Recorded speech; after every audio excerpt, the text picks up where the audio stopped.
Hi, Clint. It's so great to have you here. Clint is my friend I've known for a long time in the decision analysis field. He's part of that big happy family we're in, and he's the managing director of Ulu Ventures, which is a big venture capital firm in the Bay Area. And I'm just so grateful to have you here to talk to me about decision making and like your whole life, your whole career since you've studied it at Stanford, it seems like has been a swirl of decision analysis. And I would love for you to let's just start with like a definition. Like, what is your definition of decision analysis? Well, first of all, Amy, I'm delighted to be here. Thanks for the invitation. And I think Ron Howard said it best. A decision analysis, it's a high quality conversation leading to actionable thought. So the key components in there, it's about the conversation. I mean, there's math and numbers and frameworks and that sort of thing, but fundamentally it's about how you have a conversation with, by the way, with yourself and also with others potentially. And it's a conversation with a purpose. So at the end of the day, you're making a decision, i.e. you're committing an action. It's a resource commitment. It's an irrevocable allocation of resource, as Ron likes to say. So, I'm a Ron Howard convert when it comes to decision analysis. Right, right. And how would that relate, do you feel like, to decision quality? Because that's another word that we hear thrown around a lot. Yeah, so I would say, so Ron talks about himself like there's the monks and the evangelists. Okay. And the monks are the ones who have like the purity of the story. So I would say, decision analysis to me is like the purity of the story. But not everybody kind of like clicks with, call it the pure story. And so there's a really useful spot for people to translate, the pure story into terms that a broader group of people can relate to. So that's where I see decision quality. I see decision quality as this translation. So it's if you're talking about E values and U values and things like that, that's just not something that, everyday people are going to find all that interesting, but that's part of the monk story. And so decision quality, in my mind, translates the decision analysis story to a broader group of folks. Nice. So it's more accessible to everyday people, or even to a subset of less brainy monkey people. Right? Yeah, Right. exactly. Right. So I'm curious about you to start with, like, what drew you to decision analysis? Like, what did it offer you as a person? Like, what was exciting? Well, so I bumped into decision analysis somewhat accidentally. So I was a master's student in the engineering economic systems program. So this would have been back in 1989 when I started. And Ron Howard's decision analysis was one of the required classes. So, one of the classes I had to take, along with optimization and probability and a few other sorts of things.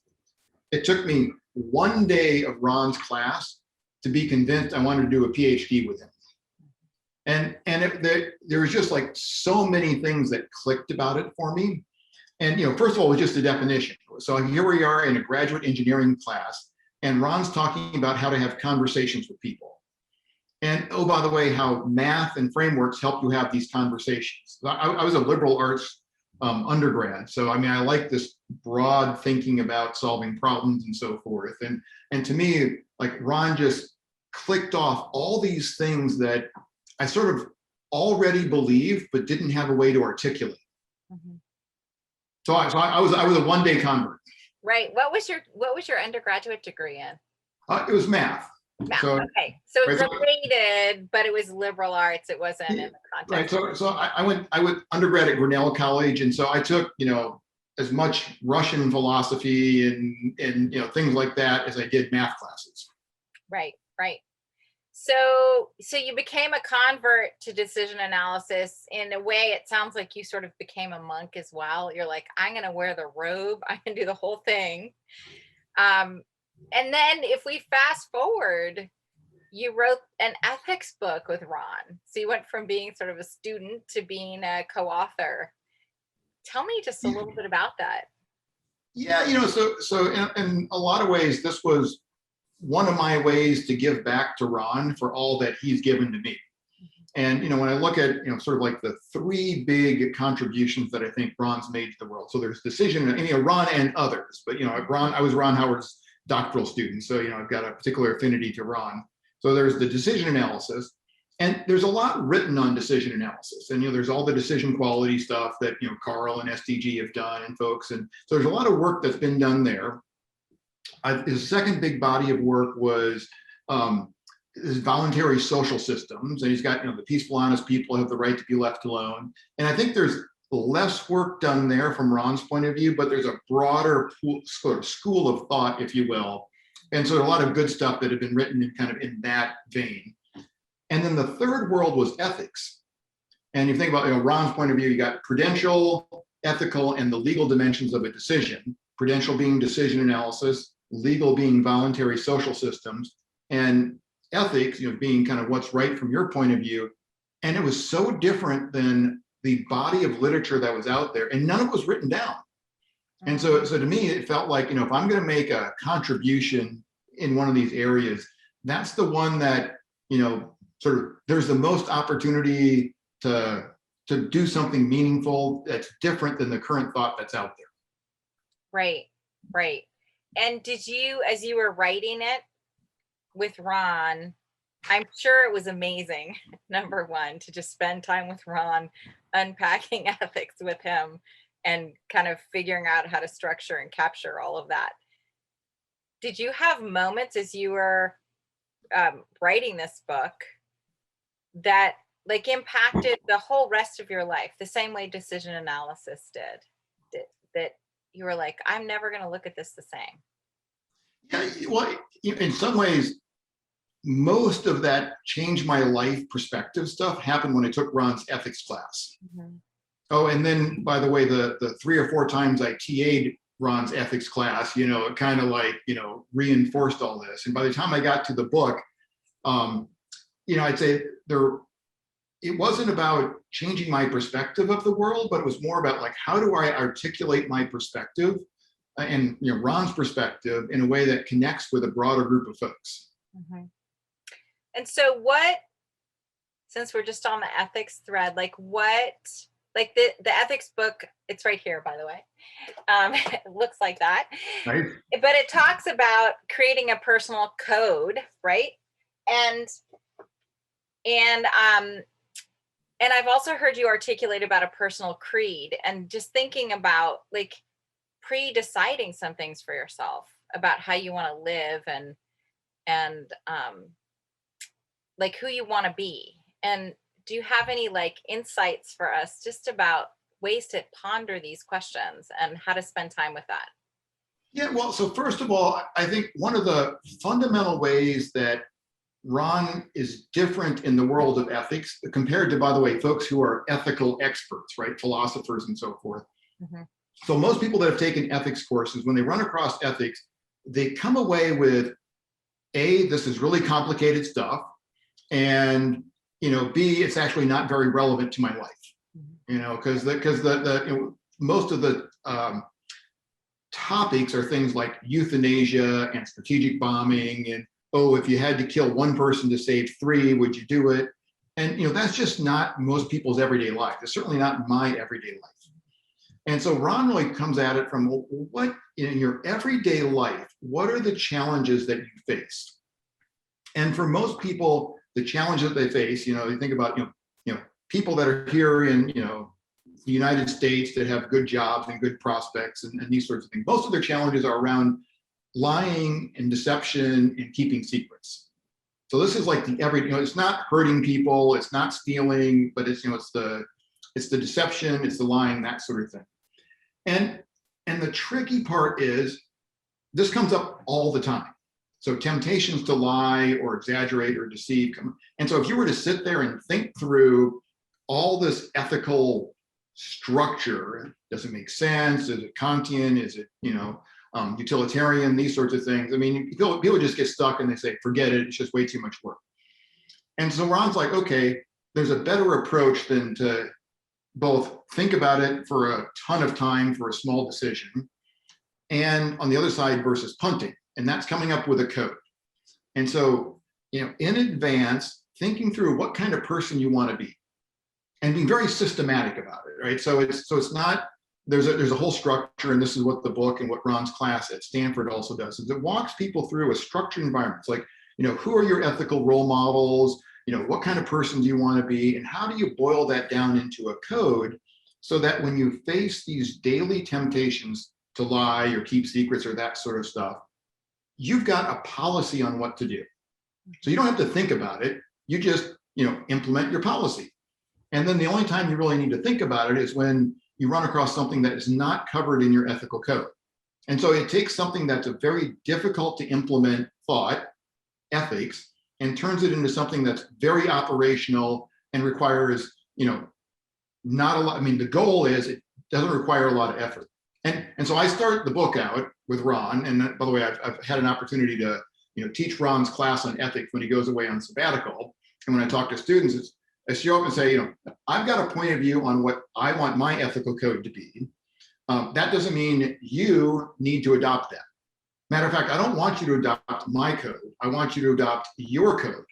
But I want it to be a thoughtful code where you've thought it through, tested it in circumstances. And at the end of the day, if you say, yeah, this code represents who I want to be, and I think I can really implement it, that's success for the book, for the course. Mm-hmm. I think that what's interesting about deception or lying or white lies or things like that, I think there's a piece about integrity, right? Just keeping your word and like showing up every day going, okay, my intention is to keep my word all day long, which means being on time to things. Like there's all kinds of implications when you talk about lying, not lying, white lies, whatever. And I perfectly understand, like there are times where like, wow, I was just misinformed, or I'm running late, or those kinds of things that happen where you renegotiate. But there's broad implications to what you're saying that aren't just like, I lied to those people. It's also about telling the truth to yourself, right? Right. And so a lot of this starts with, okay, what is your understanding of the truth? Mm-hmm. And that's like the baseline, if you will. And then the question is, how do you communicate that to other people? Mm-hmm. So you can tell the truth in a way that's deceptive. So you can literally say words that are true, but say them in such a way that somebody, and you're intending this, they get the wrong impression. Mm-hmm. Right. So that would be deception, even if some people call it not lying. And the reverse is true too, which is you may say something that's false, like, my car is parked on the edge of the street down here. And maybe, who knows, while we were talking, somebody stole it. So I just said something that wasn't true, but my intention is to say something truthful, and I truly believe my car is parked on the street. And so if I find out, by the way, if I find out that my car is not there, then I come back to you and say, oh, Amy, I'm sorry, I made a mistake.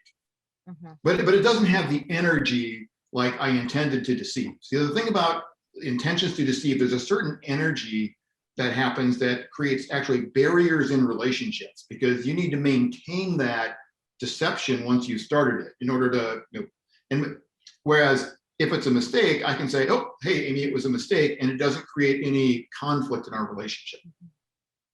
Interesting. So you're a parent. How do you raise kids? Like, how do you shift how you're parenting to raise human beings to have a shifted worldview? Like, I know as a child of decision analysis myself, right? I have a different worldview. I can see that my approach to decision making is really different in some ways than the people around me. And so how do you raise these native speakers of this ethical idea or ideal to be empowered humans? Right. So my ethical code is tell the whole truth. Mm-hmm. And by the way, this is an aspirational code. So telling the whole truth is a high bar, and sometimes it requires skill to get there, and sometimes they just don't have the time. But with my kids, well, I really want to make the time to tell the whole truth. And so now some people ask me, well, Clint, what does it mean? Like, and when your kids are really young, they're like in kindergarten, and they ask you, is Santa real? how do you tell the whole truth in that circumstance? And I said, well, I actually did this with both my kids. And they asked me, hey, Dad, is Santa real? And so I kind of like, take him under my wing, like a little conspiratorialist, like, well, not really, but it's fun to pretend like he is. And they're like, cool. Right. And so we pretended that Santa existed, but everybody knew that, Santa was pretend. And that didn't take anything, maybe my kids are different than other kids, but I kind of doubt it. It didn't take anything away from the experience of Santa for them. Mm-hmm. And I would say it actually added to it because they sort of felt like they were in on the secret. Yeah. And I also think it tells them something about whether they can trust you. Mm-hmm. I mean, I think there's a bigger context, right? And I like the idea of answering the question they ask, not answering some other question you're anticipating, but like answering what they asked, right? Classic. Where do babies come from? Mommy's tummies. Like your 4-year-old asked that. Oh, okay, cool. Right? Like Right. It's like they're not ready. Right. And this is part of the, how shall we say, aspiration of telling the whole truth, which is, what is the whole truth that, that person, in the case, my young daughters, can comprehend, and how do I translate to them in a way that is, as they get older and able to appreciate the nuances, can look back and say, yeah, my dad told me the real thing. Yeah. Right. But say that in such a way that, their 4-year-old self, can also appreciate. Right. I think that's a beautiful story about Santa. So when you think about your personal code, now you've talked before about like also having a personal creed, which is a little bit different. Yeah. So if you will, I think of like ethics is the floor of behavior, right? So like no deception, right? Okay, I don't want to deceive people, that I'm not going to go below that line, but I'm hoping I have relationships that are a lot based on a lot more than just no deception, right? I'm hoping there's some positive values there. So that gets to my personal creed. And this was really inspired by the 7 Habits of Highly Effective People. So there's this, by the way, there's this wonderful period of time when you're doing a PhD where you're done with all the qualifying activities, takes a couple of years, but you haven't, but for like, after you're done with that, there's like a year or two where nobody really cares what you do. Nobody expects you to make any kind of meaningful progress on your dissertation. So you can just intellectually wander through a place like Stanford. So it was a ton of fun. And this is about the same time that 7 Habits of Highly Effective People came out. And the very first habit is begin with the end in mind. Come up with, essentially your goals for your life, if you will. And so I spent a month trying to come up with my goals for my life, and it was a complete and utter failure. And so I would come up with things. I wanted to be an entrepreneur way back then. And I was like, and at the time, HP was the biggest success story in Silicon Valley. So what if I create the next HP? So I'm on my deathbed. Somebody asked me, hey, Clint, was that a life well lived? You created the next HP, wow, what an entrepreneur you are. And my answer is, well, maybe it was, maybe it wasn't. Right? So like if my children are strangers, it doesn't matter what I did on the entrepreneurial front. And every single accomplishment that I could come up with had that same fundamental problem, which is on the surface, it looks good, but if you say, was that a life well lived? It depends entirely on how I lived it. Like if I had to cheat and steal my way to get to that, that next HP, it's like, no, that's not a life well lived. And so I ultimately, at the end of the day, was like, well, any particular accomplishment or goal is just not very satisfying intrinsically to me. Mm-hmm. And so I ended up instead creating a personal creed, which is how I live life. And it's 19 words, and it's things like be true to myself, meet challenges with love, live life as an adventure, make a difference. And so long as I'm consistent with these kind of way of being, I'm good with any kind of outcome that happens at the end of the day. Wow. Okay. So this makes me think about, so you've thought a lot about your life and who you are and the kind of parent you want to be and how you want to show up. So I think there's something really magical happening where it seems like what you did was applied decision analysis and decision quality to yourself and to your ethical code, like really thought it through, like really thought it through, and really spent the energy where it mattered, which was who are you Yeah. and how do Yeah. you want to show up? And then there's this overlay of like family, right? And then there's this overlay of your business, your life as a venture capitalist, which, we all might have assumptions about what venture capitalists look like or how they behave or all of those things. But I think I would imagine you're different in some fundamental ways because you have this structure of decision analysis and these beautiful codes and creeds for yourself that is on top of. Yeah, well, I mean, I think it's true that I approach decision analysis or venture capital very differently because of decision analysis. Mhm. And it's interesting, venture capital is a really strange industry in some respects. So you think, well, first of all, like, well, who are these venture capitalists? And they're folks that look a lot like decision analysts in some ways. I mean, they have like advanced degrees from, good schools, and a lot of them are very successful in like doing consulting or starting a company or being an executive in a company before they become a venture capitalist. And so you would think it's like, okay, well, what does success look like in these other areas? And it's like, well, to be a successful consultant, you have to be very facile with data and have principled reasons why you recommend things. And, same when you're running your own startup or that sort of thing. And then the strange thing happens. So like the people that get into venture capital all of a sudden convince themselves that they've got the magic touch. And they no longer need to do analysis or, these other things they've done in the past that, have led to success.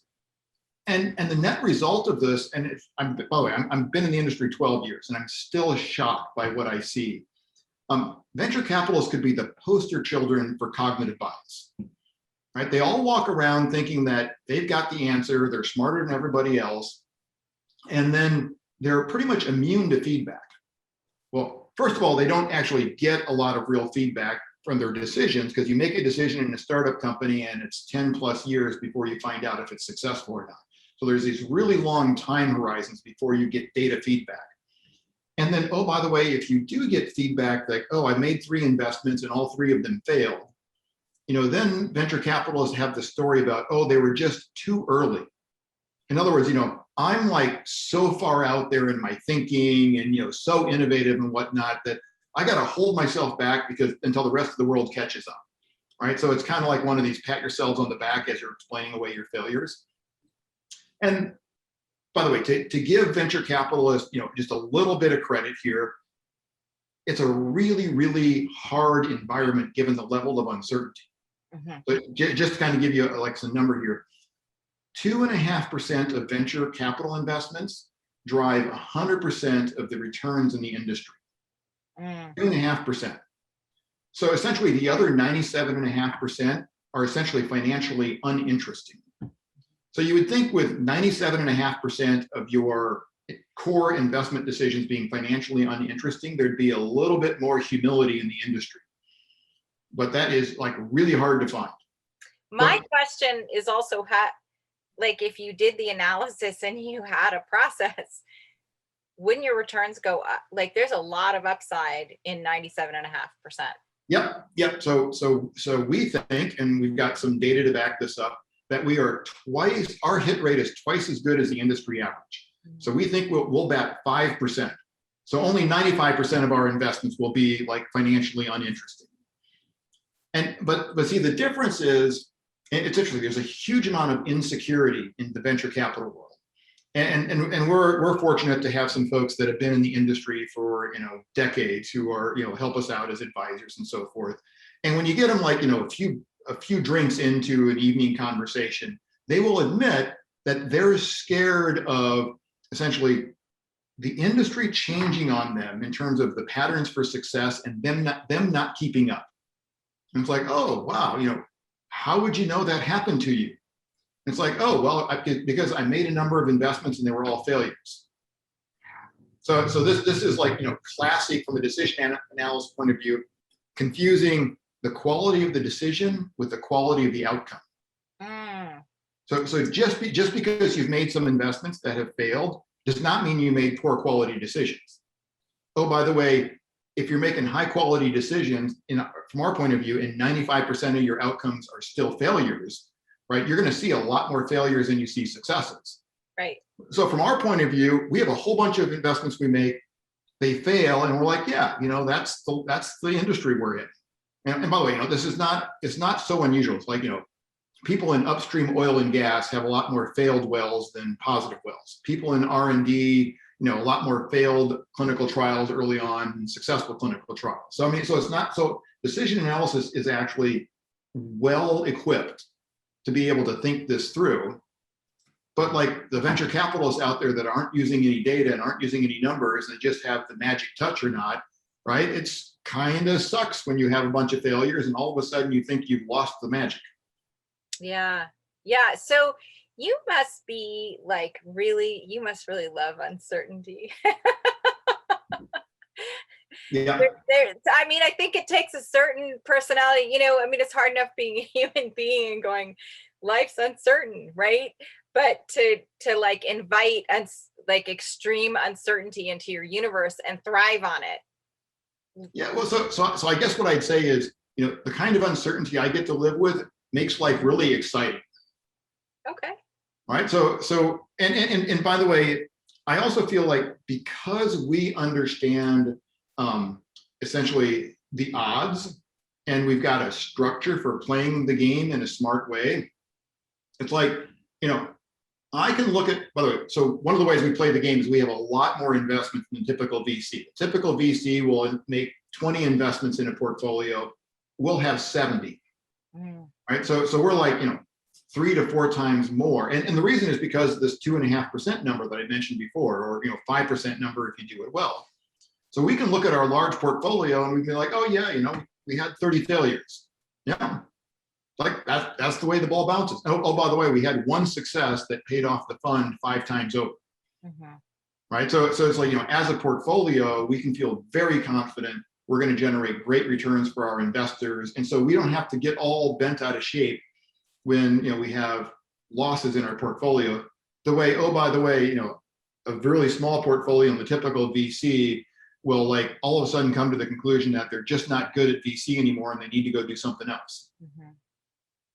Yeah, I think you're speaking to the difference between an outcome and a result, like the experience of the outcome, right? Yeah. You might say, oh, this failure rate is, that's a bad outcome, but actually your experience of it is actually really great. So part of it is your attitude about the outcome and kind of managing expectations, right? And and by the way, this also gets back to what I mentioned with my personal creed, which is at the end of the day, the actual outcome just doesn't. I'm going to say this out of both sides of my mouth. But on the one hand, it just doesn't matter that much. This is, call it like, the material world, the black letter world, if you will, as opposed to the spiritual world, which is the red letter. And the things in the black letter world, by the way, I'd rather have a success than a failure, but it's more like, success is more fun than a failure is. But at the end of the day, if we have a success or a failure, my life really doesn't change that much. And, and by the way, the failures in some ways create some really interesting opportunities for relationship and growth. So when we have a company that's not working out, and by the way, this happens on a pretty regular basis, I'll sit down with the entrepreneur and say, hey, look, I think you've done a fantastic job. Assuming they have. Most of our entrepreneurs, we got awesome entrepreneurs. So this is also, I think you've done a fantastic job, really believe it. And it just doesn't look like it's going to work out from my point of view, right? The first market you went after didn't work. The second and third and fourth markets didn't work. And at some point in time, you're a super talented individual. There's better uses of your time than trying to make this company work. And oh, by the way, from a financial point of view, I just invested $1 million in you. That money was well spent from my point of view. So I felt like I made a good decision investing in you. The fact that it wasn't a good financial outcome, doesn't have any influence at all on, I still feel good about having invested in you.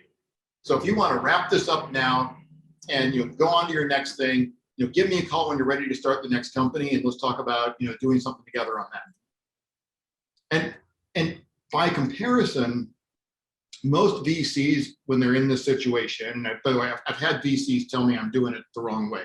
They say it's like, if you can push the entrepreneur, maybe they can go without salary for 6 months, sell the company, and get you your money back. Mm-hmm. Right? And wouldn't that be like, your fiduciary responsibility? To which I respond, it's like, no, if that's not the right thing for the entrepreneur, and oh, by the way, getting my money back is not going to move the needle in my financial returns on my fund, as much as that entrepreneur doing the right thing for them and coming back to me with their next company. And now it's hopefully, it's 100 times my money back on their next investment. Yeah, I think there's a generous gift you give that entrepreneur as well.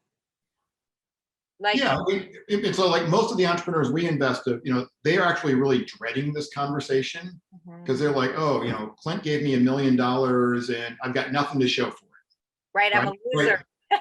Yeah, I mean, they think like I'm going to be disappointed in them, and so my disappointment. Oh, there's some entrepreneurs that I get disappointed in, but it's along the way. It's on the process. It's not at the end. Yeah. So how do you feel like, as your kids get older, how is that going to translate to their, like, I'm just sort of thinking ahead, like, it's interesting how we might feel at the end of the day that some behavior our kids had or some pattern they have or habit in the end of the day is not as consequential, right?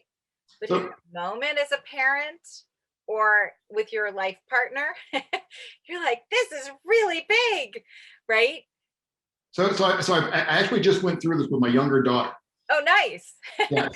So she's a junior in high school, and she's thinking about colleges, and like one of her, and she's a good student and very disciplined about all this, and she's trying to think, okay, what's going to set me up to be able to go to a good college?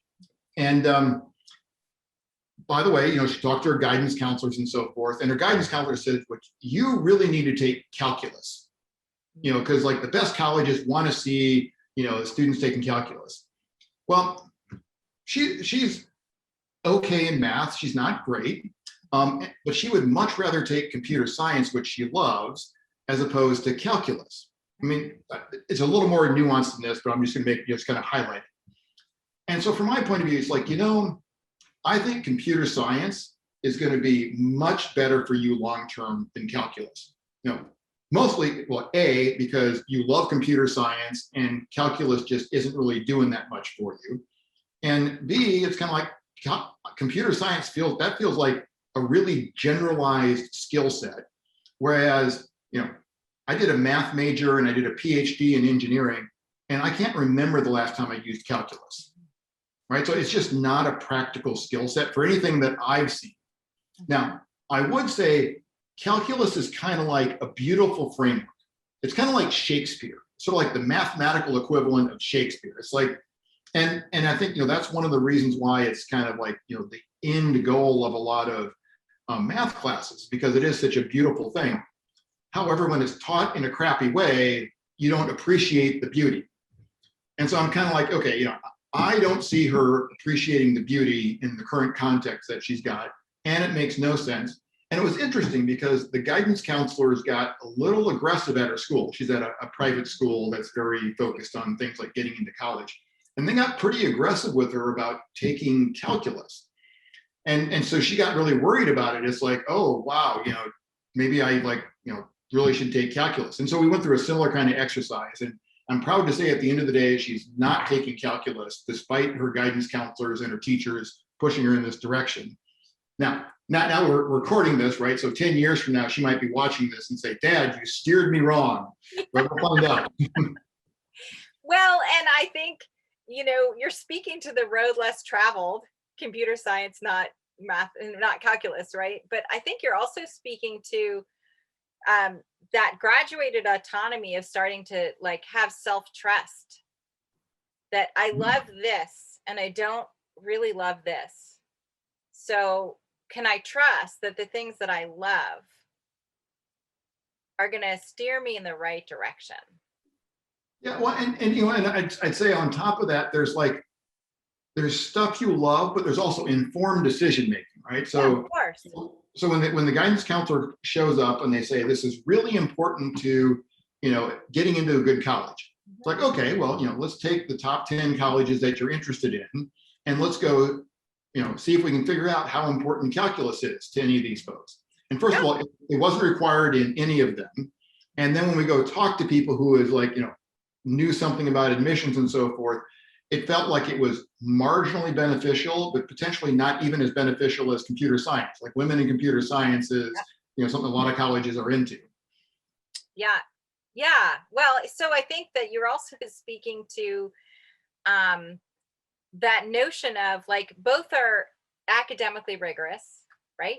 She could certainly write her essay about this quandary for college Mhm. admission. Like, this is what I had, all these people who were biased in this way, these counselors and all these people saying this is what you want. And I got to step back and actually question authority in this sense. A really safe questioning authority, right? And Yep. say what do I know, and what information could inform this in a way so that I could feel good about my decision and know that I'm doing kind of what makes sense, but also what feels like a good choice for me, right? Yeah. And the college that wants her is going to want her, Yeah. right? Well, yeah. Computer Well, science her, not yeah. calculus her, right? So be Absolutely. sure. Absolutely. Well, and her older sister, by the way, who's just graduating from Duke, had a very similar experience at Duke, where she wanted to do overseas study. Mhm. And she found this perfect program for her that was in Australia. And she actually got to spend time with she's an environmental policy and science. She got to spend time with, the Aboriginal tribes and, work with them on their conservation and so forth. And so she was just really excited about this program. And so she went to Duke and she said, yeah, I'd like to do this overseas program. And they took a look at it and said, nope, we're not going to approve it. It's too applied. It's not rigorous enough. Mhm. And so, so she had, that conversation and she was unsuccessful with that. It's like, okay, well, if Duke is not going to approve this as an official class, how about I drop out of Duke and do this program on my own? I don't want Duke to get in the way of my education. So then it was interesting. So the overseas program was like, we've never had anybody ask to do this before, right? Because you have to get, a signature from your school that says this is an approved program. He's like, no, I don't want Duke credit. Don't worry about it. And they're like, well, are you doing this because you're trying to get out of paying Duke money or that sort of thing? So then she had to get a piece of paper signed that Duke officially did not approve the program. Mhm. And she, of course, got escalated to the dean of students because nobody had ever asked for that before. And when he heard the story, he thought, wow, that is just an awesome approach, signed it. And, so it was great, this notion of academic credit versus being different from education. Yeah. Yeah, absolutely. I had a son who was in St. Petersburg, Russia, and his college said, you will not get credit if you don't come home right now because of COVID. And COVID was in Washington and nowhere else. I said, why are you in Russia? To learn Russian, to know the Russian people. Same thing. I was like, how about I don't care if you get credit? Do you care if you get credit? Well, no, it's like not required. I said, great. Mhm. Now, eventually he did come home and he did get credit because there was a pandemic. We didn't Yeah. know the scale, right? But it's amazing how stepping into that, how powerful that is to say, I am the decision maker. You're Mm-hmm. speaking to Yep. who is the decision maker and how to do it powerfully. Yep. And Yep. it sounds like decision analysis, knowing about decision quality, understanding who you are, understanding what matters to you, that's the formula that you've used for success in your life, in your business, and as a parent. Yep. Absolutely. Wow. Wow. So is there anything I've missed? Is there anything that you would like to share that I have not asked? Hmm. I think you've certainly hit the highlight. So, my personal creed I created in graduate school, and it's still with me on a daily basis 30 years later. And by the way, I've changed it a couple times, and then I've always changed it back. That deep thinking early on really stuck with me. The ethics, same thing. It's from graduate school. So a lot of this stuff, I'd say it's interesting. So here's one thing. When I step back, I say, well, what are the things that really matter to me in life? Mm-hmm. And there's some basic stuff, right? There's family and health and some things like that. But from an intellectual point of view, what really matters? And I'd say it's aha moments. So it's the kind of moment where I develop an understanding, or there's insight that changes forever the way I view the world. And so decision analysis for me is one of those aha moments. I just don't look at the world the same. I don't even remember what it was like to look at the world, pre-decision analysis, or frankly, pre-ethics, or pre-voluntary social systems, or pre-personal creed. And so, these aha moments don't happen that often. But when I do, it's sort of like, oh yeah, I'm going to remember that for the rest of my life, and I'm going to see that influence for the rest of my life. Mm-hmm. Do you have any ideas, like thoughts for people if they're interested in pursuing, like thinking about their personal creed or their personal code? Obviously you have a book that's about a personal code and ethics, but do you have any like great prompting questions or things that you might ask your own kids to get them to think about it, or them, or themselves, right? Yeah, so the 7 habits I'd put on the list. Mm-hmm. And in some ways, that was like really influential in my life, because I couldn't do the first habit, to begin with the end in mind. Yeah. Right. So it was that inability to actually do what Stephen Covey recommended that was the influential piece. Mm-hmm. But I would say, just in general, books or people or thoughts that have you reflect deeply about who you are. And I'm also an engineer, so it's both the reflecting deeply, but then trying it on for size. So like, how can I go try this out and see if I really believe it? By the way, Buddhism I put in this category. So I consider myself a closet Buddhist. So it's not like I go to things that other people would say, oh yeah, Clint's a Buddhist, but internally, that orientation of releasing attachments to your desires and in like meditation and so forth are really fundamental to me. Mm-hmm. And that was an interesting one to try out for size. So I've gotten a chance to, in the venture capital world, so when I have an exciting company that all of a sudden fails, right, that's an opportunity for me to release my attachments. And I would say, I'm actually attached to the process. Right. So I admit this. And by the way, anytime you're attached to something, it's the source of suffering. So I definitely suffer from a process point of view, right? Where, but I don't really suffer from an outcome point of view. It struck me as you were speaking. I was like, oh my gosh, it's like being a venture capitalist, but instead of investing money, maybe you're investing money, but you're actually investing your time of your life into trying something out. And you're like, oh my gosh, I could try this out. And then this worked, but that didn't really fit. So I'm going to shift. You even talked about this when you were talking about, coaching somebody who you're like, we're not going to do this anymore. Right. Yep. That they shifted. And then it's like, I'm going to shift and I'm going to try this out and see how this is. And I'm going to shift. It's really like what you've described about your own life and your own process is exactly the same process that somebody seeking venture capital would go through, of like, we're going to try this, then we're going to try that, and we're going to try that, and see where is their flow, right? And with a company, it might be I have buyers, or I have an industry, or whatever I've created, right? A product. Well, and it's a so I'm a huge fan of learning, but there's a very specific type of learning that I find particularly gratifying, which I would call it experimentation. Mm-hmm. Right. So it's that hands-on kind of learning where I've got a point of view about the way the world should be or might be, that sort of thing. And how can I go do something in the world and collect data or feedback to see if I'm right about it? Mhm. And so, and it's both in my life, like, okay, I've got this personal creed, and I think, a creed is going to work better for me than a mission statement with goals. And I get to try that on for size, especially as I do things that fail.